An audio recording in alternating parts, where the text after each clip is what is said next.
Hello दोस्तों, मैं doctor Riyazul Hasan और आप देख रहे हैं मेरा YouTube channel the health knowledge. और आज के हेल्थ शो में हम बात करने वाले हैं लीवर सिरोसिस के बारे में, जो कि एक बहुत ही घातक और समझने योग्य बीमारी है। दोस्तों, जब लीवर में लंबे समय तक कोई नुकसान होता रहता है तो लीवर के अंदर की जो कोशिकाएं हैं वो मरने लगती हैं और कठोर सी हो जाती हैं, जिसमें खून का जो बहाव है वो रुक जाता है और लीवर जो है अंदर ही अंदर जो है ठोस होता चला जाता है और लीवर जो है धीरे धीरे काम छोड़ने लगता है। इसी को हम लीवर सिरोसिस कहते हैं।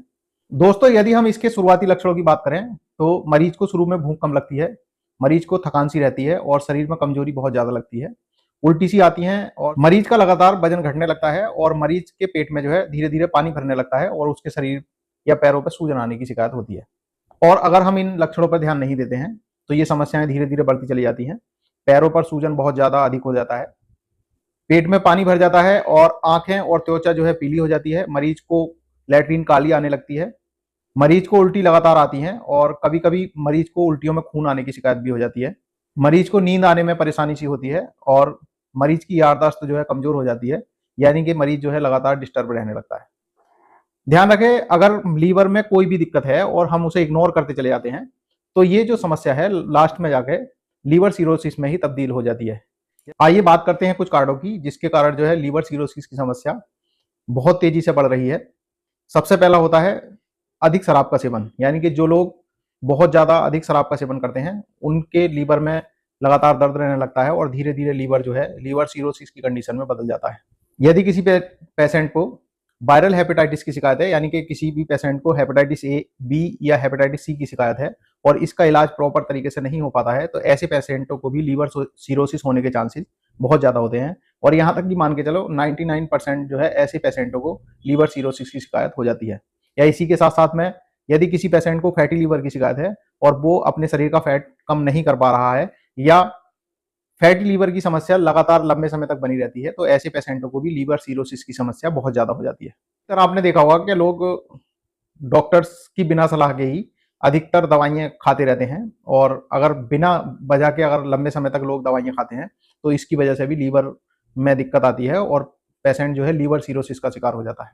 इसके साथ साथ यदि किसी पेशेंट में वजन ज्यादा है या शुगर की बीमारी है तो ऐसे पेशेंटों को भी लीवर सिरोसिस होने के चांसेस बहुत ज्यादा होते हैं।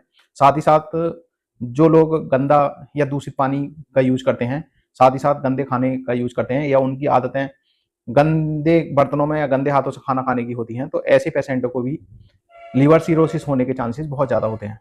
कुछ ऐसी ऑटो इम्यून लीवर डिजीज होती है जिसके कारण जो है लीवर सिरोसिस की समस्या बहुत आम हो जाती है।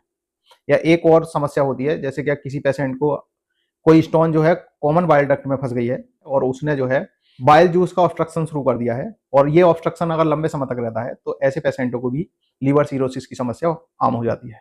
तो दोस्तों, यदि आप या आपके परिवार में किसी को भी अगर इस तरह की कोई भी समस्याएं हैं तो तुरंत ही अपने डॉक्टर से जरूर संपर्क करें और इसमें बिल्कुल भी डिले ना करें, क्योंकि अगर लीवर सिरोसिस हो जाता है तो फिर इसको रिवर्स करना बहुत ही मुश्किल होता है और लीवर सिरोसिस की जो समस्या है पूरी तरीके से ठीक नहीं हो पाती है। तो दोस्तों, जैसे ही आप किसी भी डॉक्टर्स के पास जाते हैं तो डॉक्टर्स आपको कुछ जांचों के लिए एडवाइस कर सकते हैं, जैसे कि सीवीसी, कंप्लीट ब्लड काउंट, इसी में एलएफटी कराना बहुत जरूरी होता है, यानी कि लीवर फंक्शन टेस्ट। तो डॉक्टर्स आपको अल्ट्रासाउंड के लिए एडवाइस कर सकते हैं। अल्ट्रासाउंड के अलावा भी आपको डॉक्टर्स सीटी स्कैन या एमआरआई के लिए भी एडवाइस कर सकते हैं। इसके साथ साथ में अगर समस्या बहुत ज़्यादा है तो फाइब्रो स्कैन भी बहुत ज़रूरी होता है और जिससे क्या लीवर की कठोरता की जांच बहुत आसानी से हो जाती है। इसके साथ साथ हेपेटाइटिस बी या हेपेटाइटिस सी की जांच भी बहुत जरूरी है और पीटीआईएनआर टेस्ट भी इसके लिए बहुत जरूरी होता है। और अगर समस्या बहुत गंभीर है तो इसके लिए हम सीरम एल्बुमिन की जांच भी करा सकते हैं और कभी कभी लीवर की हिस्टोपैथोलॉजी की जांच भी कराना बहुत जरूरी होता है, यानी कि एक प्रोसीजर होता है जिसको हम ट्रू कट बायोप्सी कहते हैं। इसके द्वारा लीवर का थोड़ा सा टुकड़ा काटकर और उसको लैब में हिस्टोपैथोलॉजी के लिए भेजा जाता है और जिसके कारण ये क्लियर हो जाता है कि किन कारणों से जो है लीवर सिरोसिस की समस्या हो रही है। यदि आप इन जांचों को रूटीन वाइज करा लेते हैं और डॉक्टर्स के अंडर सुपरविजन में इन जांचों को कराया जाता है तो आपको ये पता चल जाएगा कि आपको किस कारण से लीवर सिरोसिस की शिकायत हुई है और आप सही समय रहते हुए इसका इलाज कर सकते हो। दोस्तों, अगर किसी को भी अगर लीवर सिरोसिस की शिकायत होती है तो इसमें बिल्कुल भी डिले ना करें, बल्कि इसमें इलाज बहुत जरूरी है। आइए दोस्तों, बात करते हैं कुछ एलोपैथिक ट्रीटमेंट्स के बारे में सबसे मेन ट्रीटमेंट होता है डायरेटिक्स, यानी कि जैसे कि फिरसुनामाइड वगैरह की टैबलेट्स होती हैं, और ये जो है लीवर की सूजन को भी कम करती हैं और पेट की सूजन को भी कम करने के काम में आती हैं। यानी कि ये पेशाब के फ्लो को बढ़ा देती हैं और जिसके कारण जो है पेट में जो पानी भर रहा है लीवर सिरोसिस के कारण उसकी मात्रा कम हो जाती है। और इसी प्रकार से होती है लैक्टोलूज। ये एक लैट्रीन पतली करने की दवा है, लेकिन इसका यूज जो है हम दिमागी संतुलन के लिए भी करते हैं। अगर लीवर सिरोसिस का कारण किसी वायरल हेपेटाइटिस के कारण है तो एंटीवायरल दवाइयाँ भी बहुत ज़रूरी होती हैं। मरीज की ब्लीडिंग रोकने के लिए विटामिन के बहुत ज़रूरी है और इसके साथ साथ में विटामिन बी कॉम्प्लेक्स और जिंक लेना भी बहुत ज़रूरी होता है। और पेट की सुरक्षा के लिए प्रोटॉन पंप इनहिबिटर्स का भी यूज किया जाता है। लीवर सिरोसिस की समस्या अगर किसी बैक्टीरियल इन्फेक्शन के कारण है तो इन्फेक्शन रोकने के लिए एंटीबायोटिक का भी यूज किया जाता है। यदि समस्या बहुत गंभीर है और समस्या बार बार शुरू होती है या मरीज के पेट में पानी लगातार बार बार भरने लगता है तो इसके लिए लीवर ट्रांसप्लांट भी कराना पड़ सकता है। दोस्तों, कुछ होम रेमेडीज भी हैं जिसको हम एलोपैथिक ट्रीटमेंट के साथ में अपनाकर हम लीवर सिरोसिस की समस्या को कुछ कम कर सकते हैं। हल्दी और गुनगुना पानी, यानी कि 1 गिलास गुनगुने पानी में 1 चम्मच हल्दी डालकर रोजाना एक बार लें, जो कि हमारे शरीर की सूजन को भी कम करता है और लीवर को भी बीमारी से प्रोटेक्ट करता है। इसी प्रकार से भृंगराज का काढ़ा या भृंगराज का पाउडर आप दिन में सुबह शाम ले सकते हैं और ये एक प्रकार का प्राकृतिक लीवर टॉनिक होता है।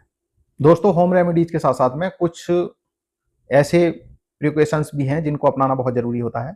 यानी कि हमें अपने खान पान और अपने लाइफ स्टाइल में बहुत ज़्यादा चेंजिंग करने की ज़रूरत होती है। जिस प्रकार से खाने में सॉफ्ट डाइट का यूज करें, यानी कि आप सब्जियों का सूप ले सकते हैं, दालों का सूप ले सकते हैं, इसके साथ साथ में हरी पत्तेदार सब्जियों का सेवन करें।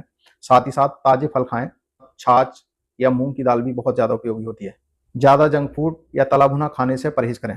दोस्तों, पर्याप्त नींद लें, हल्का सा व्यायाम करें और हल्का सा टहलने की कोशिश करें। तनाव से दूरी रखें और समय पर दवा खाते रहें।